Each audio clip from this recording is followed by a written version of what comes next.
in a major way. I mean, these referees, the whole thing. I mean, we got reporters pretty much justifying this. Guys, this is going to be a long week, but as of right now, let's get to this topic, and that is their head coach, Rasheed Mazzine, speaking about this Caitlin Clark incident. This is what he had to say in his press conference.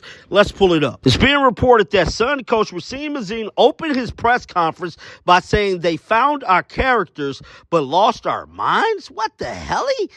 Then it went on to say, recent developments emerged following a contentious matchup between the Connecticut Sun and Indiana Fever that generated significant controversy across professional women's basketball. The game featured multiple disputed calls, physical confrontations, and post-game commentary that has sparked widespread discussion about officiating standards in the league. Connecticut Sun head coach Rasheed Mazzine addressed the media following the heated contest. During his press conference, Mazzine expressed frustration with certain plays that occurred during their commanding lead. They found our character but lost our minds, the coach stated, referring to what he considered unnecessary aggressive actions while his team held a substantial 17-point advantage. League makes the NFL officials look good. That is crazy that entire sentence just rolled out of my mouth. Because the NFL officials are so bad that a lot of people think the game is rigged or scripted. By the way, I've seen that about the WNBA as of late too. Like, are the officials trying to navigate games in certain directions? We got to remember, there's things like. Mazzine specifically criticized a particular foul committed by Sophie Cunningham, describing the action as completely stupid and disrespectful given the game situation. The coach questioned the logic behind such aggressive play when the outcome was already heavily favoring one side. The coach also voiced confusion regarding ejections that occurred during the contest, particularly concerning Lindsay Allen and JC Sheldon's removal from the game. Mazzine maintained these players had not committed actions warranting ejection, adding to his overall disappointment with how events unfolded. This play full quote attached for me is just disrespectful to do that foul when you're winning the game by 17. Completely stupid. So I'm guessing he's talking about the Sophie Cunningham play. Then he went on to say, I did not understand when you are winning the game by 17 points and you're doing this to me. Stupid foul. This is just disrespectful, and I do not know how Lindsay Allen and JC Sheldon got ejected from the game when they did nothing. For me, multiple players from the involved teams provided their analysis of how the situation developed throughout the evening. Several athletes emphasized that the physical nature of the contest escalated due to inadequate game management from officials. One player explained that when games lack proper oversight from the beginning, situations tend to spiral beyond control. The responsibility for maintaining order falls on officials to manage both teams effectively, ensuring calls are made consistently to prevent tensions from building throughout the game. Prop betting, and can we keep somebody, hey, I put $2,000 over on Caitlin Clark not being able to score 25 points tonight. The payoff on that is 10 grand. You see? If we let the Sun bully the hell out of Caitlin Clark, maybe she can't get to that. And I win the bet. You got to be aware of all that kind of thing. So, evidently, athletes noted this pattern has become increasingly common across multiple games this season, not isolated to this particular matchup. The competitive nature of professional players means they will push boundaries when proper enforcement is absent. Players stress their limited ability to self-regulate when official oversight proves insufficient. While teams can communicate internally about handling escalating situations, ultimate responsibility for game control rests with the officiating crew making real-time decisions. It's just disrespectful to do that foul when you're winning the game by 17. So he's talking about Sophie Cunningham. Now, a few players also opened up and had some things to say. Let's check out the footage. Maybe talk a little bit about, did it seem like that game just got physical at a certain point, that things kind of seemed like they got out of hand, or just what seemed like to you happened that things kind of got the way that they did?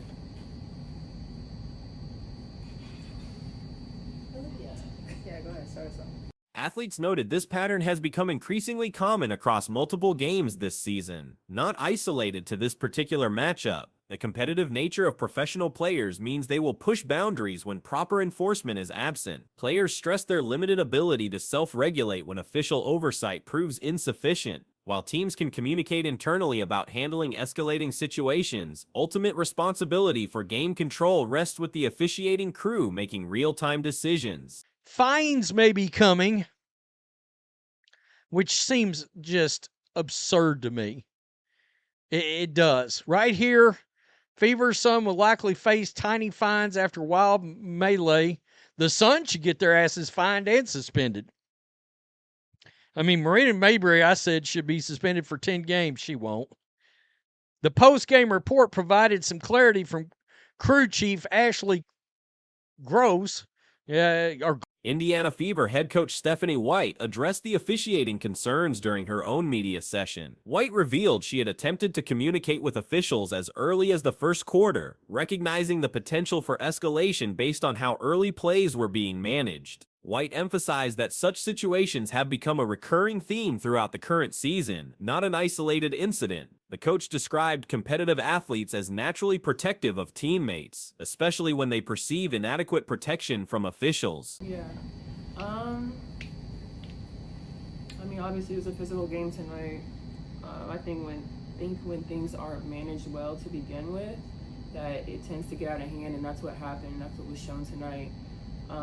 So I think just it goes with managing both teams on the court, managing calls and fouls, and making sure that things aren't just added fuel to the fire throughout the game to where we have situations like this happen. The coaching staff expressed frustration with the pattern of officiating inconsistency that has persisted despite repeated discussions during league meetings. White noted that while officiating presents inherent challenges, the gap between player athleticism and official performance has become increasingly apparent. The incident has prompted broader discussions about WNBA officiating standards and commissioner oversight. Critics argue that league leadership must address the officiating issues that have generated controversy across multiple games this season. Gloss, I was going to say it's gross. Quote, the contact made by Mabrey did not rise to the level of ejection. That in itself should get your ass fired and your entire referee crew. That proves you are clueless. Yeah, you're not up to the job. Additionally, it did not meet the criteria for a flagrant foul penalty too. This league's a joke. Seriously. Stephanie White. Several commentators have called for commissioner intervention to establish clearer standards and better training for officials. The concern extends beyond individual games to the overall integrity and safety of competition throughout the league. Players and coaches have indicated they regularly submit video clips and documentation of problematic officiating to league offices, yet systematic improvements remain elusive. This has led to growing frustration among teams about the effectiveness of current feedback mechanisms. Do you guys have to talk amongst yourselves a little bit as a team? And I say this, obviously I was watching remotely, but there was a lot of criticism that the officials didn't really take control of things the way they should. Do you guys have to then talk to each other on the sidelines almost to say how you're going to handle it when to be frank, it just doesn't seem like it's being handled on the court the way that it needs to be? Yeah, we can only talk so much though. At the end of the day, it's them making the calls and them officiating the game the right way. So, despite the controversy, the Indiana Fever secured advancement to the Commissioner Cup Finals, where they will face either Minnesota or Seattle depending on other game results. The team has demonstrated improved performance throughout recent games, building momentum heading into the postseason. The physical style of play and officiating challenges have not deterred the Fever from their competitive objectives. Team leadership has emphasized focusing on controllable factors while continuing to advocate for improved game management. Said the following, quote, pretty obvious stuff was brewing. When the officials don't get control of the ball game, when they allow this stuff to happen, it's been happening all season. This is what happens, right? You've got competitive women who are the best in the world. When you allow them to play physical and allow these things to happen, they're going to compete and they're going to have teammates' backs. Well, that's not the only thing. It's exactly what you expect, right? Out of fierce competition. So notable confusion surrounded ejection decisions during the contest. Marina Mabrey, who was involved in the controversial contact with Clark, remained in the game despite what many observers considered ejection-worthy conduct. This decision has prompted questions about consistency in applying disciplinary standards. WNBA reporters and analysts have expressed surprise at the selective enforcement of ejection criteria, particularly given the nature of the contact involved. The incident has reinforced concerns about officiating consistency across different situations and players. This isn't the first game that this has happened. You can look over the course of the games in the league and see just how much more physical it is this year. When things aren't getting called and when things are just blown out of proportion like that. So I think just managing, like I said, managing the games, managing the calls, because we're all competitors. So we're all going hard every single night. And when you're not managing the game properly, this is what happens. Thank you, I appreciate that. I mean, I feel like a lot of stuff was escalating throughout the game. And that's what happens when The controversy has highlighted the ongoing tension between competitive intensity and player safety in professional women's basketball. League officials face pressure to develop solutions that maintain the sport's competitive edge while ensuring adequate protection for all participants. Teams continue advocating for systematic changes to officiating training and standards. The recurring nature of these controversies suggests the need for comprehensive review of current protocols and enforcement mechanisms. I started talking to the officials in the first quarter, and we knew this was going to happen. You could tell it was going to happen. So they got to get control of it. They got to be better. They got to be better. Can you specifically detail what you mean by get control of the game, just to be in your words? Get control of the game is call the fouls that are actually happening on the floor. Right, and consistently call the fouls that are actually happening on the floor. Okay, not just if somebody swings and misses, right? Like, consistently call the fouls. The incident serves as another example of the broader challenges facing the WNBA as it seeks to balance competitive integrity with player safety and fan satisfaction. Resolution of these issues will likely require sustained effort from league leadership, officials, and team organizations working collaboratively toward improved standards. Recent developments in women's professional basketball have highlighted persistent concerns regarding game management and referee decision-making across the league. Multiple incidents during recent contests have sparked widespread discussion about officiating standards and their impact on competitive play. you don't make the proper calls or like officiate the game and manage it the right way. And it's not the first time it's happened. I mean, we've seen it on our end throughout our games this season. You can tune into another game and see it too. So, like I said, it's all over the league. But I mean, tonight, it just happened to be us in that moment. And at some point, you have to defend yourself. Mm-hmm. Like, you have the right to defend yourself when stuff is being happened to you. So I think we have to take the steps necessary. It's going to be Indiana Fever supporters demonstrated remarkable solidarity following controversial events during a recent matchup. Sophie Cunningham's merchandise experienced unprecedented demand, with her jersey completely selling out after her involvement in an on-court confrontation. This surge in sales reflects the fanbase's strong backing of players who defend teammates during heated exchanges. The altercation stemmed from aggressive actions by Marina Mabre and other players, culminating in Cunningham receiving an ejection for her protective response. Despite clear provocative behavior from opposing players, the officiating crew's handling of the situation drew sharp criticism from multiple sources. Coach, do you think it's something pertaining to your team, or do you think it's a league-wide issue? Well, I've seen quite a few dust-ups in the league so far, so I think it's a league-wide issue. I mean, bad officiating is bad officiating. And what did you make of Sophie Cunningham? Okay, and that was the part I was trying to get to. It's a league-wide issue. Yeah, it just happens towards the Fever a lot more than it happens towards any other teams. But to a point, she is right.